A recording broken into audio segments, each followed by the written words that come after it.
Gestational diabetes mellitus. Gestational diabetes mellitus means it's a glucose intolerance ആണ് ഇപ്പോഴാണ് that develop for the first time in pregnancy. അതിന് മുമ്പ് diabetes mellitus ഇല്ല. After pregnancy glucose intolerance കാരണം ഉണ്ടാകുന്ന glucose വരുന്ന changes ആണ് gestational diabetes mellitus. It's most common metabolic disorder. Affect around 25% of the women during pregnancy. Antenatal പീരീഡിൽ വരുന്ന physiological changes കാരണം ഇൻസുലിൻ റെസിസ്റ്റൻസ് കൂടുകയും അതിൻ്റെ കൺസപ്ഷൻ ഗ്ലൂക്കോസിൻ്റെ നീഡ് കൂടുകയും ചെയ്യുന്നതും ഇൻസുലിൻ കുറയുകയും ചെയ്യും. ഇതാണ് ജസ്റ്റേഷൻ ഡയബറ്റിസ് മെലിറ്റസിന് മെയിനായിട്ടുള്ള കാരണം. ഇത് ആംപ്ലിഫൈഡ് അതിൻ്റെ maximum second half of the pregnancy due to insulin resistant and consequent hyperglycaemia. ഇത് സെക്കൻഡ് ഹാഫിലാണ് usually gestation diabetes mellitus evident ആകുന്നത്. There are two types of gestation diabetes mellitus. The first type is also known as diet control gestation diabetes. It can be managed without medication and will be responsive nutrition. അതിൻ്റെ medication ആവശ്യമില്ല, diet വെച്ച് manage ചെയ്യാൻ സാധിക്കും. Type 2 gestation diabetes mellitus എന്ന് പറഞ്ഞാൽ ഇതിൻ്റെ അകത്ത് treated with medicine to keep blood sugar level in optimum range. ഇതിൻ്റെ അകത്ത് മെഡിക്കേഷൻ വെച്ചാണ് നമ്മൾ ജസ്റ്റേഷൻ ഡയബറ്റിസ് മെലിറ്റസിനെ മാനേജ് ചെയ്യുന്നത്. ഇതിൻ്റെ പ്രീഡിസ്പോസിങ് ഫാക്ടേഴ്സ് അല്ലെ risk factors of gestation diabetes mellitus നമുക്ക് മോമ എന്നുള്ള എക്രോണിം യൂസ് ചെയ്ത് നമുക്ക് നോക്കാം. എം മീൻസ് മെറ്റേണൽ ഏജ് ആണ്. എബോവ് 25 ഇയേഴ്സ് അതിനൊരു റിസ്ക് ഫാക്ടറാണ്. ഒ ഒബേസിറ്റിയാണ്. Otherwise BMI greater than 30. BMI greater than 30 ആണ് ജസ്റ്റേഷൻ ഡയബറ്റിസ് മെലിറ്റസിന് കാരണമാകും. M macrosomia means previous baby more than 9 pound, അതായത് 4.3 kg കൂടുതലാണെങ്കിൽ ഇതിനും മാക്രോസോമിയ വരാൻ ചാൻസ് ഉണ്ട്. അടുത്തത് എം മൾട്ടിപ്പിൾ പ്രഗ്നൻസി, അതായത് ഒന്നിൽ കൂടുതൽ ബേബീസ് ഉണ്ടെങ്കിൽ അത് ജസ്റ്റേഷൻ ഡയബറ്റീസിന് കാരണമാണ്. എ ഹിസ്റ്ററി, ഇതിനു മുമ്പുള്ള ഫാമിലി ഹിസ്റ്ററി ജസ്റ്റേഷൻ ഡയബറ്റിസ് മെലിറ്റസിന് കാരണമാണ്. ഇതിൻ്റെ പതോഫിസിയോളജിയാണ്. അപ്പോൾ എന്തുകൊണ്ടാണ് ജസ്റ്റേഷൻ ഡയബറ്റിസ് മെലിറ്റസ് ഉണ്ടാകുന്നത് സെക്കൻഡ് ഹാഫിൽ എന്നുള്ളതാണ് നമ്മൾ ഇതിനകത്ത് നോക്കാൻ പോകുന്നത്. അപ്പോൾ ഇതിൻ്റെ മെയിൻ കാരണം പ്രഗ്നൻസി ഇറ്റ്സെൽഫാണ്. പ്രഗ്നൻസി ഇറ്റ്സെൽഫ് മീൻസ് പ്രഗ്നൻസിയിൽ ഉണ്ടാകുന്ന ഹോർമോണിൻ്റെ ചേഞ്ചസ് ആണ് ജസ്റ്റേഷൻ ഡയബറ്റിസ് മെലിറ്റസിന് കാരണം.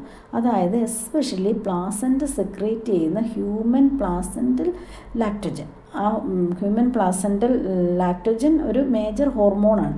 ഇത് ഇൻസുലിൻ റെസിസ്റ്റൻസിനും അതുവഴി ജസ്റ്റേഷൻ ഡയബറ്റിസിനും കാരണമാകും.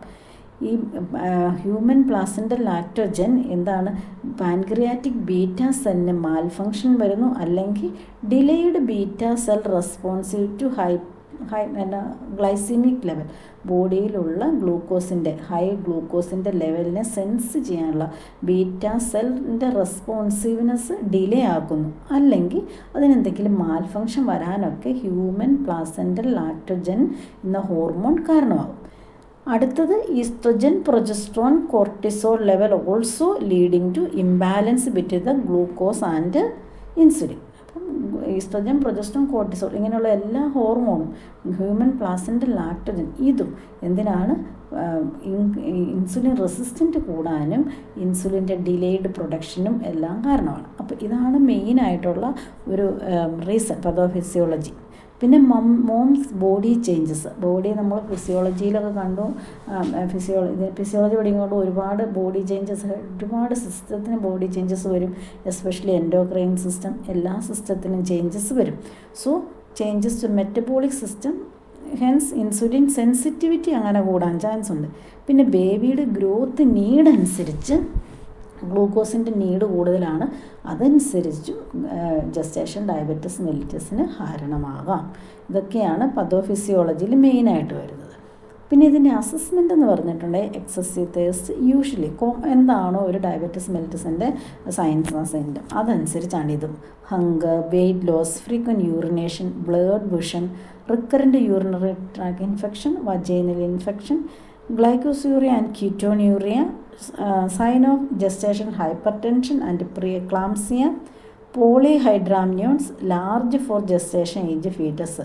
ഇതെല്ലാം വെച്ച് അത് നമുക്ക് ഫണ്ടൽ ഹൈറ്റ് ഒക്കെ നോക്കുമ്പോൾ അറിയാം.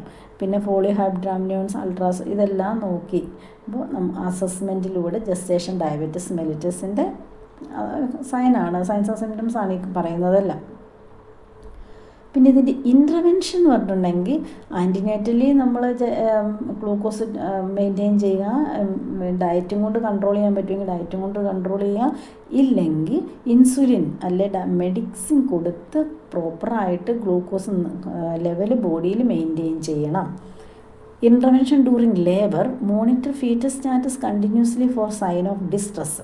If any distress immediately do the cesarean section to prevent hypoxia. ബേബിക്ക് first of all baby macrosomic baby ആയിരിക്കും. സോ അതുകൊണ്ട് തന്നെ നോർമൽ ഡെലിവറി ഡിഫിക്കൽട്ടാണ്. അതുകൊണ്ട് സിസേറിയൻ സെക്ഷൻ പ്രിഫർ ചെയ്യാം. Carefully regulate insulin and provide glucose intravenously. അപ്പോൾ ഈ ഡ്യൂറിങ് ലേബറിൽ ഇൻസുലിനും അതായത് ഗ്ലൂക്കോസ് ഇൻ്റർമിറ്റൻ്റ്ലി ചെക്ക് ചെയ്യണം. അതനുസരിച്ച് ഇൻസുലിനൊക്കെ റെഗുലേറ്റ് ചെയ്യണം. കാരണം ലേബറിൻ്റെ സ്ട്രെസ്സ് കാരണം ഗ്ലൈക്കോജൻ ഡിപ്ലറ്റ് ആവും. ഒരുപാട് ഗ്ലൂക്കോസും മെറ്റബോളിസും എല്ലാം ആവശ്യമുള്ളൊരു പ്രോസസ്സാണ് ഈ ലേബർ. സോ അതുകൊണ്ട് നമ്മൾ ക്ലോസ് ആയിട്ട് ഒബ്സർവ് ചെയ്യണം. ഹൈപ്പോഗ്ലൈസീമിയോ ഹൈപ്പർ ഗ്ലൈസീമിയോ വരാതെ നമ്മൾ ക്ലോസ് ആയിട്ട് ഇങ്ങനെയുള്ള പേഷ്യൻറ്റിനെ ഒബ്സർവ് ചെയ്യണം. Intervention during the postmortem period. Postmortem പീരീഡിൽ എന്തെല്ലാം ചെയ്യേണ്ടത്? Observe the birthing parent closely for a hypoglycaemic reaction because a precipitous decline in insulin requirement normally occur. അതായത് എന്താണ് ഈ ഡെലിവറി കഴിഞ്ഞ് കഴിഞ്ഞാൽ ബോഡിയിലുള്ള ഫിസിയോളജിക്കൽ ചേഞ്ചസ് ഒരുപാട് റിവേർട്ടാവും. അങ്ങനെ വരുമ്പോൾ ഈ പേഷ്യൻറ്റിൻ്റെ ഷുഗറിൻ്റെ ഗ്ലൂക്കോസിൻ്റെ നീഡ് കുറയും, ഇൻസുലിൻ റെസിസ്റ്റൻസ് ഒക്കെ കുറയും. സോ അതുകൊണ്ട് പേഷ്യൻ്റ് ഹൈപ്പോഗ്ലൈസീമിയയിലേക്ക് പോകാൻ ചാൻസ് ഉണ്ട്. കാരണം ഇൻസുലിൻ പഴയ പോലെ വീണ്ടും ആക്ട് ചെയ്യാൻ തുടങ്ങും. സോ അത് കഴിഞ്ഞ് birthing parent may not require insulin for the first 24 hours. ഇൻസുലിൻ്റെ ആവശ്യം 24 hours വരില്ല. അത് മോണിറ്റർ ചെയ്ത് അതനുസരിച്ച് വേണം ചെയ്യാൻ. Regulate insulin need as prescribed after the first day according to then close observe ചെയ്ത് റെഗുലേറ്റ് ചെയ്യണം. മോസ്റ്റ് ഓഫ് ദ ടൈം നമുക്ക് ഇൻസുലിൻ നിർത്താൻ സാധിക്കും. Assess dietary need based on glucose testing. Dietary need ഇത് അത്രേ ഉള്ളൂ. നമ്മൾ അസസ് ചെയ്യുക. മെഡിക്കേഷൻ കൊണ്ട് വേണമെങ്കിൽ മെഡിസിൻ കണ്ടിന്യൂ ചെയ്യുക, അല്ലെങ്കിൽ പോസിബിളാണെങ്കിൽ സ്റ്റോപ്പ് ചെയ്യുക. ഫുഡും കൊണ്ട് ഇത് കൺട്രോൾ ചെയ്യുക. പിന്നെ എന്തെങ്കിലും പോസ്റ്റ്മോർട്ടം ഹെമറേജോ ഇൻഫെക്ഷനോ എന്തെന്നുള്ളതൊക്കെ ഒബ്സർവ് ചെയ്യുക എന്നുള്ളതാണ് ഇതിൻ്റെ അകത്തുള്ളത്.